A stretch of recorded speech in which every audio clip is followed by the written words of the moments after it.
Hey guys, welcome to the Brofessional Development Podcast. Today is episode number 84, and it is April 27th. We are going to shoot the shit and talk current events. But before we do that, we got Brad, myself, Rich, obviously. We got a special guest, Joe Worth. Joe, how's it going, buddy? I'm doing well. Thanks for having me. Happy to be here. Listen to the podcast all the time, so enjoy doing these when I can with buddies, and happy to be on this one. Yeah, appreciate it. So Joe's been listening for a while. And so how did you get connected with the podcast and the mastermind events? Yep. So I know Brad, been racing for about 14 years and connected with Brad through that. Used to also be a business owner myself when I graduated college. No longer own the business, kind of partly due to COVID, but still get connected. Love being around like-minded people that own businesses or just want to grow themselves. And Brad told me about the podcast and been listening ever since. Sweet. So I guess the question I have to ask is, who's a better racer? Probably Brad, most definitely. Can you cut that, Rich? I could be wrong. I think he might still hold the all-time win list for the midgets for Power I. Brad, can you confirm? That is correct. So this is not where I wanted expand to go. his ego in his head, but he is quite talented. Not where I wanted this conversation to go. Okay, well, let's jump into current events topics. Brad, I know you got a lot to talk about. Actually, so I was a little disconnected from the last week because I was on vacation. So I always ask my wife, I'm like, hey, what's the hot topic? What's going on this week? Yep. And what it seems like, well, okay, first of all, Elon Musk officially gets to buy Twitter. So that'll be out there. We talk about that. But then like the one that is also popular with like people less business minded would have to be this Johnny Depp trial. Amber Heard, yeah. Johnny Depp, so defamation. That was super interesting. And just some of the clips that have been pulled from that trial. And first, how weird is it that this was like such a public trial, but then there's other trials like the Maxwell trial that got literally no TV time at all, which was probably way bigger event that should be like televised in the world. But Johnny Depp's divorce trial or whatever the fuck it even was so popular. So essentially what they're saying is we didn't need to know about a trial that had to do with pedophilia, and like all these rich people thinking that they can do whatever the fuck they want on Epstein Island. But we did need to know that Johnny Depp said that slippery whore I donated my jizz to for a while when he referenced his ex-wife. Yeah. And the fact that like she took a shit in his bed, like one of her friends took a shit in his bed because they were like mad at her. I'm like, this shit is fucking nuts. And it sounds like he's gonna like win the trial, basically. So her lawyer is fucking up big time. They cut the clip from Liar Liar, because he literally objected to his own like question. He had a question that he asked. The doctor started answering the question. The doctor answered it in the wrong way, so he objected. And the judge is like, you asked the question. I feel so disconnected because I've certainly seen the tweets and stuff, but I'm like, I try to stay away from the drama, and I'm like, I could care less about this. But you got like a 1 minute overview of like, what is this trial? Yeah, so I just saw the stuff too, and I realistically, like I just clips and whatever. So I looked it up beforehand. So basically, Heard wrote, so they got divorced, right? And then she tried basically in court saying that like she abused him physically, verbally, all this other stuff. And then they settled out of court, okay? Well, like years later, basically Heard writes this like op-ed for Washington Post that basically is like, I became a public figure representing domestic abuse. I left a full divorce of culture's wrath for women who speak out, yada, yada, yada. Not saying Johnny Depp's name, but everybody understanding who she's talking about. So Johnny Depp sued her for defamation and apparently defecation. So that's like my big take on it, I guess, or my understanding. Yeah, like I said, it doesn't interest me at all. My wife was like ate up on it, like watching like the live trial and shit like that. So like I had no interest in that. What I did think was interesting is the Elon Musk buying Twitter deal. Like we talked about it before Jordan Peterson. Wait, are we getting into that? Wait, we can talk about whatever you want. All right, so I just wanted to take a couple things on that, a couple takes on it. So here's what we do know about it, all right? So there are basically because everybody automatically, I mean, it's understandable, right? With the history that men have in these situations, like everybody automatically assumes that the man is in the wrong. The pig. But yeah, and well, Johnny Depp has her like on audio, like some type of recording saying like, yeah, right. You're gonna say that I abused you. I know I did this. I know I did that. But no one's ever gonna listen to you. Like, who's gonna believe a man? Who's gonna believe a man? So she beat the shit out of him. She cut off the tip of his finger. Right. Got him cut from the Warner Bros. Movies, and apparently, like Pirates of the Caribbean. So basically, like had to part ways for any other movies with them. I did see though that one of the movies he got cut from, he was supposed to get paid $10 million for, and he still got paid and didn't even have to be in the movie. I did see that. So he ended up okay on that whole deal. This sounds just like a movie. Right? Yeah. A lot of crazy ex-girlfriends. Yeah. So again, like it's and all signs are pointing to that like this chick is just fucked in terms of like whatever. Amber Heard, which I don't even really know exactly who she is, but like it is just kind of weird to me that it's like, damn, dude, like she fucked his career by saying this. Now, like they went through some text. You could tell that they were like, they had a little bit more of a dark humor. They were saying some pretty fucked up shit to each other, both back and forth. But it's like, yeah, just like she thought that she should say all this stuff and then decided to be a public figure on this, basically just to boost her own PR. Yeah. At the I guess risk of fuck him and him, I guess, in his whole whatever. I think it ended up working out for him though. Regardless, he's gonna be fine. Yeah. In the grand scheme of things. Yeah. So there are some funny clips on there. So all right. Oh, and then we'll lead into that with there was a rumor that she had a threesome. So there's a rumor that Amber Heard had a threesome with Elon Musk and Cara Delevingne. Interesting. So this is, so apparently she was fucking around on him, and then apparently like there's like video footage of them getting in her getting in an elevator with, who was it? James Franco. Okay. So apparently she fucked around, but Elon Musk, like basically when called out on it on like a social media platform was basically just like, I think we should worry about other things. Yeah. More important things. So was that social media platform Twitter? It could have been. Or Truth. Or Truth, yes. Yeah.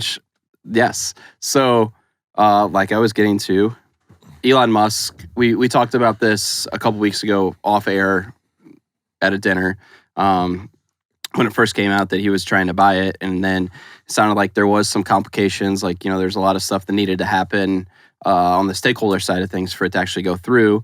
Then it looks like everything's golden. It's going to work out. And then they throw the poison pill in, which I had no clue what a poison pill was at all until I got the whole rundown of it, which was probably way over my head until I've watched a TikTok and got it like more street level for me. Give us that, because I don't even know. So a poison pill basically was something that was put in place in like the 80s. There was a lot of companies that were mismanaged and people would come in and they would try and buy out businesses and basically overthrow them, essentially take over management and do everything how they saw fit. So what they started doing in the 80s is they had a stipulation put in called a poison pill that said if somebody comes in and they try and take a majority stake of the business, that what they can do is all the other shareholders can purchase stock for a set amount at a discount. So say 50% of the price, but the person who has majority stake cannot buy that. So basically what they were going to do if the poison pill would have happened is all the other shareholders would have bought enough that would have diluted Elon down to where he wasn't a majority shareholder anymore. He basically would have lost half of his investment instantly for the 9%, which it's kind of like a catch-22 though, like because that's going to hurt all the stock price in general because you're diluting the stock. And when he's offering over market value for the company, so most people are sitting there saying, hey, we're going to make a lot of money off this. Maybe we should sell to him. Yeah, and it's going to dilute everybody's price besides the big buyers. Yes, exactly. Yeah. So the only person that dilutes is the majority shareholder. Everybody else is going to gain more stock, but it just makes it to where the price is going to be lower essentially. Okay. So Elon could have not purchased any more stock. He would have been stuck at his like 9.3, I think it was. Yeah, but what I'm saying is, it just make sure this makes sense, is like, yes, like, so basically everybody could be like, hey, you could buy more. Yeah. We'll open up more so you can buy more. Well, there's obviously super rich people, which a lot of that is, like, will buy up a lot, but some people aren't going to buy as much. Yes, it would have hurted your everyday buyer, basically. Yeah. So, And then I was on vacation, and then I hear like, Dan sent a text saying, hey, the shareholders met on a Sunday to say that they're going to do this. And basically what the fight was about the entire time was this free speech deal, really. It was who wanted to be able to, like, these people who are in charge didn't want free speech to really be, like, they still wanted to keep the censorship that was there. That was kind of the battle. Was it the money or the free speech that you wanted?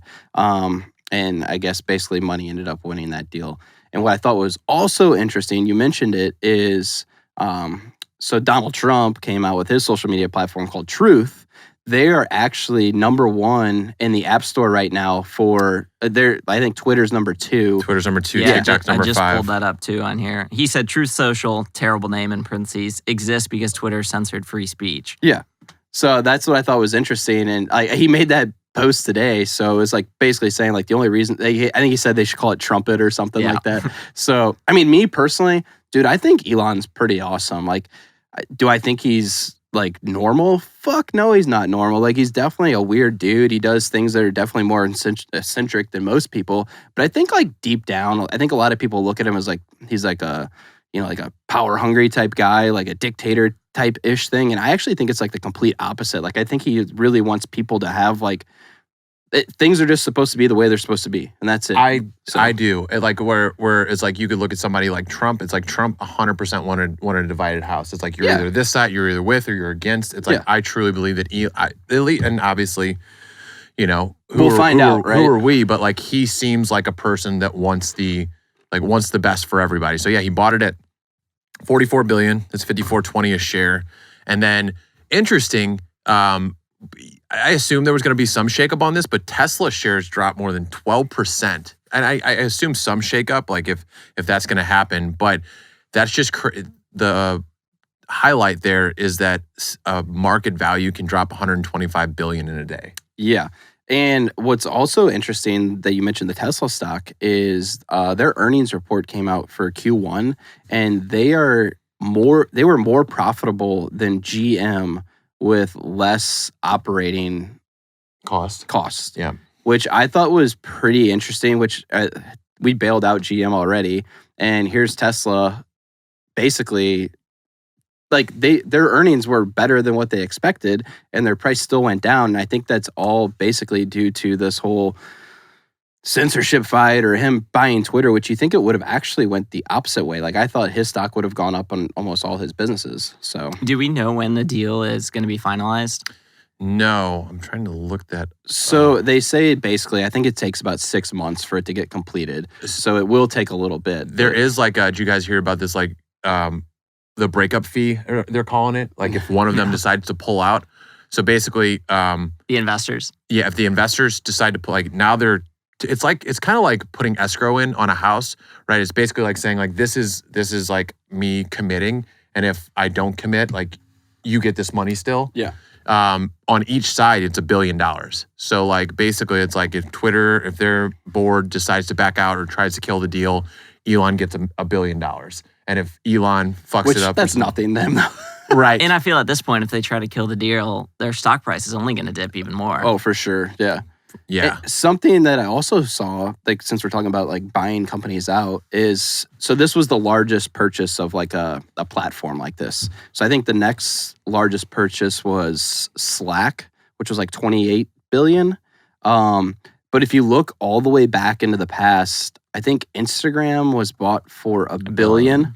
Is that right? Yeah. And I think YouTube was $1 billion as well. So to put in perspective of like what those two businesses are probably generating, I think YouTube makes like $1 billion in revenue a day right now. So to put in perspective, like Elon must see something here for the future of Twitter, which I don't know what it is, because a lot of people that I know don't even use Twitter. Well, I use Twitter all the time. I don't know about that, because I think he had mentioned maybe in a tweet or an interview that he wasn't as concerned with economics, that he wanted the platform to use it to distribute free speech in the correct way. I'm pretty sure he mentioned that he wasn't. Yeah. I wouldn't say he cared less, but he wasn't concerned with economics of it.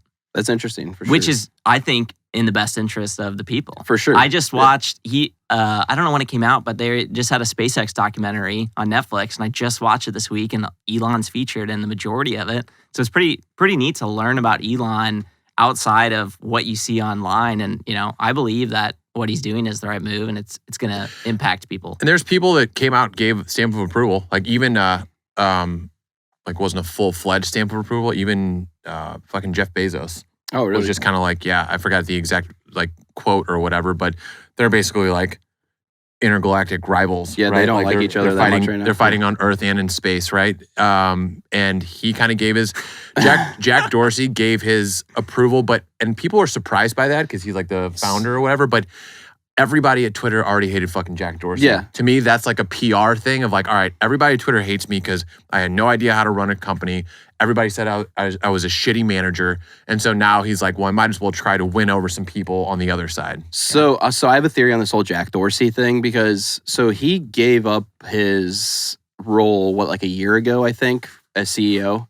He stepped off the board. It was a while ago. Was it more than that? Yeah, it was. I was going to say it was less than that, I thought. Yeah, it's not. I thought it was like 6 months or so. It wasn't that long ago. So I think, so my theory here is Jack Dorsey used to always preach the free speech, no censorship. Like that's what this platform is for. And 2008. 2008, he gave up. Jack Dorsey was forced to step down as CEO back in 2008. I think he came something back, though. just something just happened. I think he completely removed himself from the company. So because I feel like it was like a year ago, something happened there. And I think he basically just kind of got diluted out of his own company where he lost the power of what he really wanted out of the company. And I think he eventually just said, peace, I'm out. And then something like this happened. And he was like, this is what I really wanted the platform to be. I think he got lost in the fucking motions for a while, and he couldn't do what he wanted to do because he didn't have that power anymore. It was May. He stepped down from the board. Okay. So he had to step off of the he basically stepped down as CEO in 2008. Okay. So do you think Trump is coming back? He said he's not. Yeah, he said he's he's not. Elon said he's not? No, Trump said he's not. Oh. But what was interesting... But that was before Elon? No, just after he bought it. He said he wasn't going to come back. He whatever you called it on Truth. I don't know what you call when you make a post. A truth? Is it just a truth? I don't know. I need to download it. I don't know. I haven't been on there. Yeah. But what was interesting is there was just there was a lot of people say they're shadow banned on Twitter. Yeah. So his son, Donald Trump Jr., he gained 70,000 followers. 87,000. 87,000 followers in 24 hours. Tucker Carlson, 62,000. Joe Rogan, 63,000.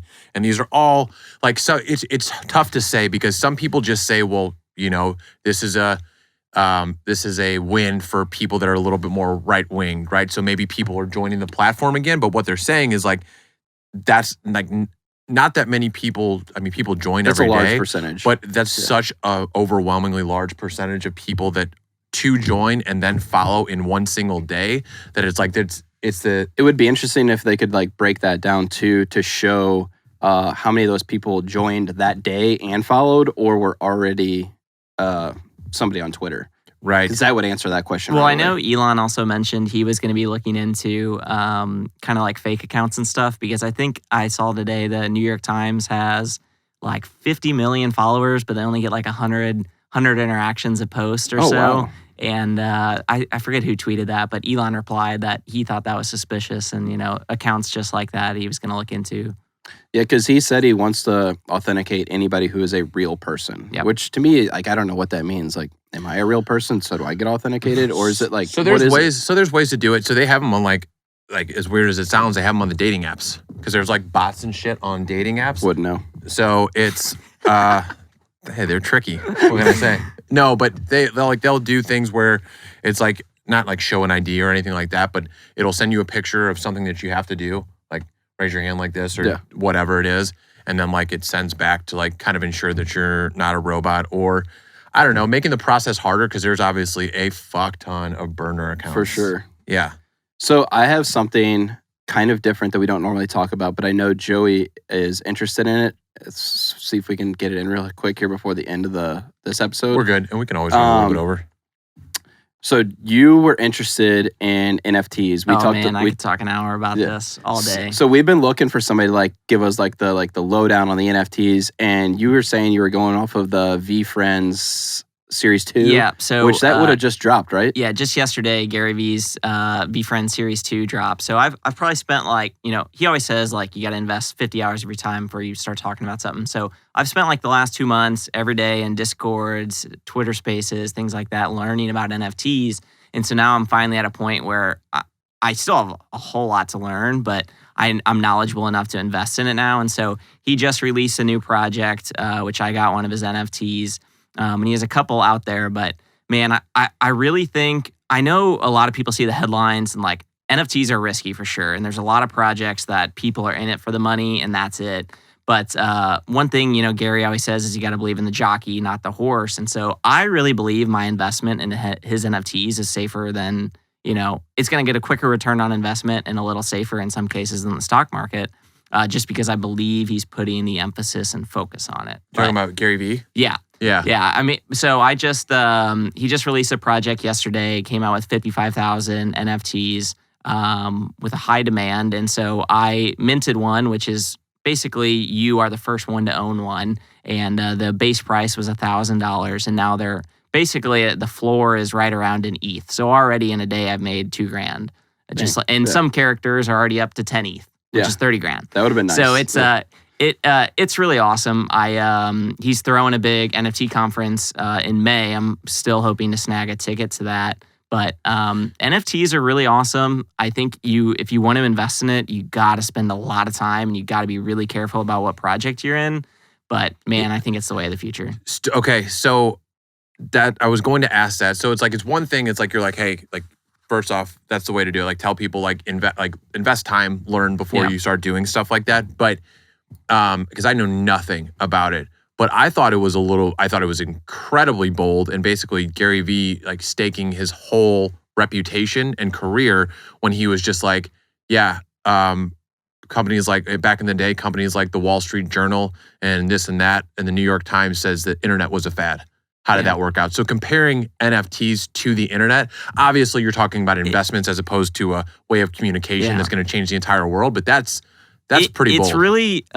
It's really different. I mean, last year when he came out with his first series, I was really skeptical and I'm like, I'm not going to do it. And I'm kicking myself because those sold right around 1 ETH, which was anywhere from 2,000 to 4,000. And they are at a minimum of about 40 to 100,000 now. So in 1 year, if you really dedicated time and understood it, you can make a lot of money. But, the community is great out there. People are willing to teach you. And honestly, more companies and more influencers are going to start moving towards NFTs because there's a lot of things you can do with them. It's not just you see this silly picture. I could care less about the picture, but, there's utility behind it and contracts. And, I think in the last year, we saw a lot of people push towards NFTs, and I think you're going to see the same thing year over year, as we move forward. So I'm trying to get the first mover advantage towards it because I know it's going to be around, and I believe in it. So that's what I've been spending my time in. Nice. I don't have anything Good? else. Yeah. Okay. So we'll wrap it up there. I think that's probably right about 22 minutes anyway. We appreciate you guys listening. Joe's actually going to be on the next one with us as well. So stay tuned. Follow us on Instagram. Subscribe on every major platform that we have. That's right. Leave us a review. If you guys ever have any questions, probably you can hit us through email, but most likely Instagram is going to be the best one for that. So we appreciate you guys listening, and we will see you next time. See ya. Deuces.